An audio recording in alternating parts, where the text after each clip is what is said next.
ஒரு சூப்பரான கதை சொல்லுன்னு நம்ம யார சொல்லுவோம்? சில பேர் எழுத்தாளர்கள்னு சொல்லுவாங்க, சில பேர் டைரக்டர்ஸ்னு. ஆனா, ஆக்டர்ஸ் பத்தி யோசிச்சு பாத்தீங்களா? அவங்க, அவங்க உடம்பு, குரல், உணர்ச்சின்னு மொத்தமா தங்களையே ஒரு கருவியா மாத்தி, ஒரு கதைய நம்ம கண்ணு முன்னாடி உயிரோட கொண்டு வராங்க. இந்த மாதிரி ஒரு முழுமையான அர்ப்பணிப்புக்கு அவங்க குடுக்குற விலை என்ன? வாங்க, இன்னைக்கு இத பத்தி தான் நம்ம பார்க்க போறோம்.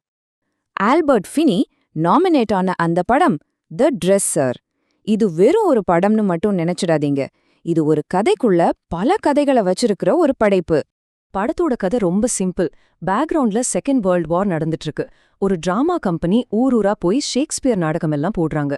அந்த கம்பெனியோட ஹெட் ஒரு வயசான நடிகர். அவருக்கு காஸ்டியூம் போட்டு விடுற அவரோட அசிஸ்டன்ட்டுக்கும் நடுவுல இருக்கிற ரிலேஷன்ஷிப் தான் படத்தோட மெயின் ஃபோக்கஸ். படத்தோட ஜீவனே இந்த ரெண்டு கேரக்டர்ஸ்க்கு நடுவுல இருக்கிற அந்த சிக்கலான உறவு தான். ஒரு பக்கம் சர்னு கூப்பிடப்படுற அந்த நடிகர், அவரை விட்டா நார்மனுக்கு வேற வாழ்க்கையே கிடையாது. இன்னொரு பக்கம் நார்மன், அவரில்லாம சர்னால ஸ்டேஜுக்கே போக முடியாது. ஒருத்தர் சார்ந்து இருக்கிற ஒரு விசித்திரமான, அதே சமயம் பிரிக்கவே முடியாத ஒரு பந்தம் அது. கதையில ஒரு முக்கியமான கட்டம், சர் மனசளவுல ரொம்ப உடைஞ்சு போய் ஆஸ்பத்திரியில அட்மிட் ஆயிடுறாரு. ஆனா அங்கிருந்து தப்பிச்சு தியேட்டருக்கு ஓடி வராரு. ஷோ கேன்சல் பண்ண நிலைமையில நார்மன் மட்டும் விடாப்பிடியா போராடி அவரை ஸ்டேஜுக்கு ரெடி பண்றாரு. கடைசியில வெளியில போர் விமானங்களோட சத்தம் கேக்குது. அந்த சத்தம் அவரை உசுப்பேத்தி விட அவரோட வாழ்க்கையிலேயே பெஸ்ட் கிங் லியர் பெர்ஃபார்மன்ஸ கொடுக்கறாரு.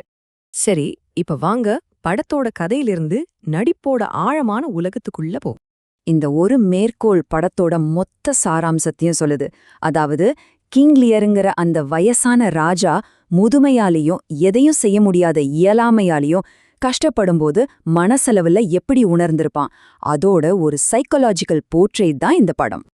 இந்த படம் என்ன பண்ணுதுன்னா, சாருங்கிற நடிகருக்கும் அவர் நடிக்கிற லியருங்கிற அரசனுக்கும் நடுவுல இருக்கிற கோட்டைய மெதுவா அழிச்சிடுது. ரெண்டு பேருமே பலவீனப்படுறது, ஒரு மாதிரி பைத்தியம் பிடிக்கிற நிலைமைக்கு போறது, விசுவாசத்துக்காக ஏங்குறதுன்னு ரெண்டு பேரோட வீழ்ச்சியும் ஒன்னாவே காட்டுது.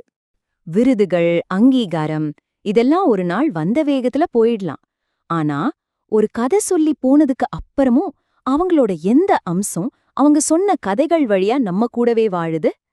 ஒருவேளை அதுதான் அவங்களுக்கான உண்மையான, அழிவே இல்லாத விருதா இருக்குமோ? என்ன நினைக்கிறீங்க?